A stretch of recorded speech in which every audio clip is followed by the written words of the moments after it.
Corona की दूसरी लहर में हम और आप देख चुके हैं, ये संभल जाने का वक्त है। एक रिसर्च के मुताबिक एक पीपल का पेड़ जो 24 घंटे ऑक्सीजन देता है, पूरे एक साल में 100 किलोग्राम के लगभग ऑक्सीजन देता है। अपने आसपास देखिए जरा कितने पीपल के पेड़ लगे हैं, और अगर नहीं लगे हैं तो लगाइए। आज पर्यावरण के मद्देनजर ही सीएम शिवराज ने बड़ा ऐलान किया। मध्य प्रदेश के लिए बड़ा फैसला ये पर्यावरण के लिहाज से कि अब बिल्डिंग परमिशन पेड़ लगाने की शर्त पर ही मिलेगी। ऐसा करने वाला मध्य प्रदेश देश का पहला राज्य है। तो आज चिंता इस चर्चा में सांसों को बचाने की और मुलाकात, खास मुलाकात ऐसे मेहमानों से, ऐसे लोगों से जिन्होंने अपनी मेहनत से, अपने जुनून से कहीं जंगल खड़ा कर दिया तो कहीं किसी जिले में आबादी से ज्यादा खड़े कर दिए पेड़। चर्चा को आगे बढ़ाएं उसके पहले आप ये रिपोर्ट देखिए।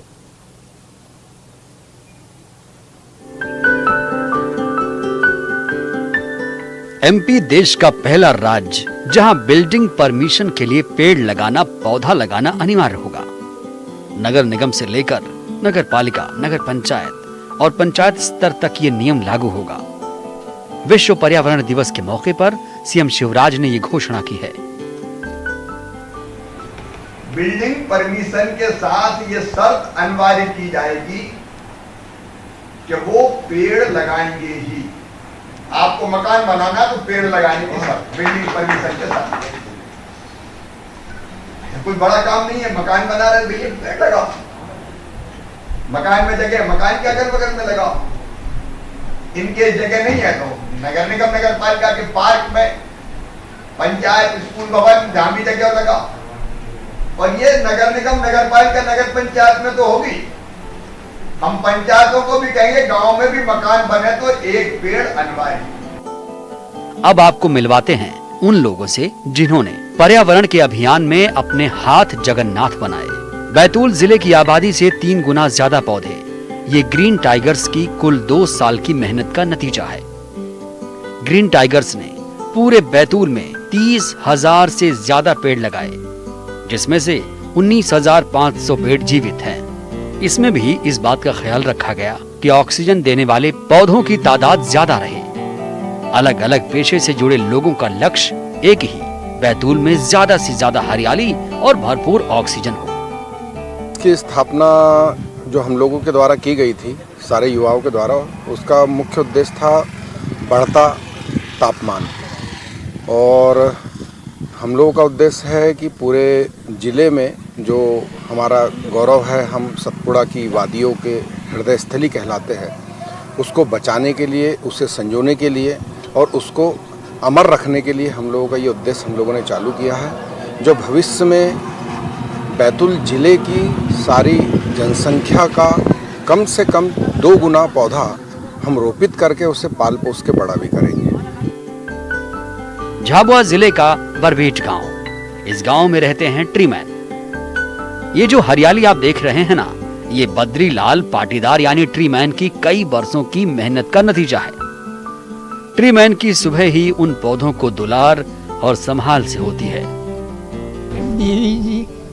कथा माची आप तो बोलिए ये भाषण दिया कि भाई झाड़ को वावनो तो रूखड़ो ये तो लिंबोड़ी पाके आंबो तो केरी खावा, कई से झाड़ को फल लागे, फल आपने खावा, जानवर ही खा, जानवर खावा का न साया।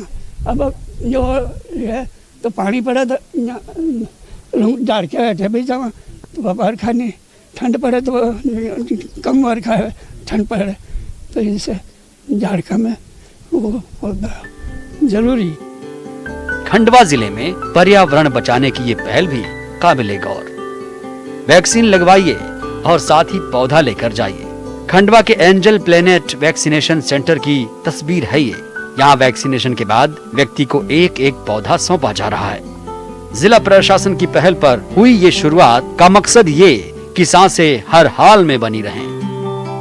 माननीय मुख्यमंत्री जी द्वारा और शासन द्वारा ये भी घोषित किया गया है कि अधिक से अधिक पौधे लगाने हैं और हर दिन वायुदूत ऐप के माध्यम से पौधे जो लगाए जा रहे हैं उनका 1 महीने में फॉलोअप करके और अपलोड करना और फोटोज़ अपलोड करना और पौधे का संरक्षण करना, इसका अभियान लगातार चल रहा है। तो ये वो लोग हैं जो बढ़ते कंक्रीट के जंगलों में सांसें लौटाने की, हरियाली लाने की उम्मीद बने हुए हैं। भोपाल में शरद श्रीवास्तव, बैतूल में ऋषु नायडू, झाबुआ में वीरेंद्र राठौर, खंडवा में हरेंद्र नाथ ठाकुर के साथ ब्यूरो रिपोर्ट, मध्य प्रदेश छत्तीसगढ़। तो इस खास चर्चा में, जरूरी चर्चा में हमारे साथ जुड़े हैं 3 बेहद खास मेहमान। बैतूल से हमारे साथ जुड़ रहे हैं ग्रीन टाइगर तरुण कुमार वैद्य जी। तरुण जी, बहुत बहुत स्वागत आपका इस चर्चा में शामिल होने के लिए। भोपाल से जुड़ रहे हैं टीम ग्रीन भोपाल के सदस्य और पर्यावरणविद उमाशंकर तिवारी जी, और मंदसौर से जुड़ रहे हैं हमारे सहयोगी नरेंद्र धनोतिया। सबसे पहले रुक करेंगे उमाशंकर जी का, पर्यावरणविद भी हैं और टीम ग्रीन भोपाल की जो है उसके सदस्य भी। उमाशंकर जी, आपसे ये जानना चाहूंगी, कहा यह जाता है टीम ग्रीन के लिए कि इसने पत्थरों पर पेड़ उगा दिए हैं, पत्थर मुस्कुराने लगे हैं, हरियाली के साथ हरी रंगत आ गई है पत्थरों पर। ये कोशिश किस तरह से शुरू हुई और मनुआभान टेकरी का वो इलाका जिसे सबसे पहले आपने इस अभियान में शामिल किया, वहां की रंगत किस तरह से बदल रही है?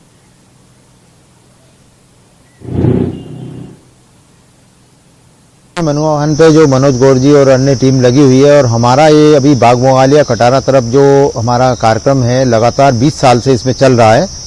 और इसको लेकर जो आपने बताया कि पत्थरों पर अगर जहाँ कहते हैं जहाँ चाहा वहाँ रहा, तो जब यहाँ आए हम लोगों ने वृक्षारोपण के लिए सोचा, तो 20 साल पहले से जब हमने सोचा इसके लिए, तो हमने पत्थरों को तोड़वाया। पहले खुद करते थे, फिर बाद में हमारी टीम बनती गई, अच्छे लोगों का सहयोग मिलता गया। हर प्रकार से हम जब सहयोग में संबल हो गए, मजबूत हो गए, तो हम लोगों ने गड्ढे खुदवाना चालू करे। और यहाँ पूरी चट्टानों को तोड़ने में लोगों को पसीना आ जाता है। आम गड्ढे खोदने वाले तो यहाँ गड्ढा खोद ही नहीं पाते, लेकिन हरियाली की एक चाह थी, क्योंकि बहुत पहले से हमने इस चीज़ को जान लिया था।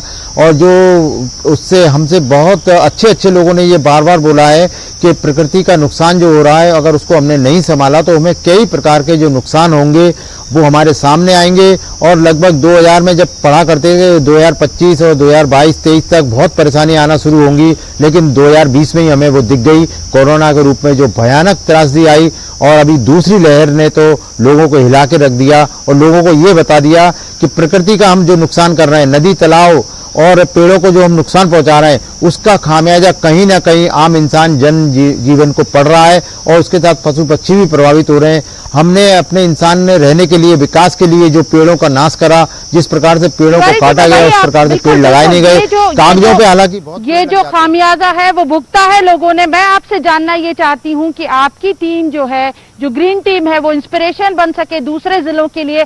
आप किस तरह से काम कर रहे हैं? जिस तरह से एक तरफ पत्थर पर पेड़ उगाने की कोशिश, दूसरी तरफ जो कंक्रीट के जंगल बड़े शहरों में कम से कम बहुत तेजी से बढ़ रहे हैं, वहां पर मिट्टी निकाल पाना, पौधे के लिए जगह निकाल पाना कितना मुश्किल होता है, और कैसे आपकी टीम काम कर रही है?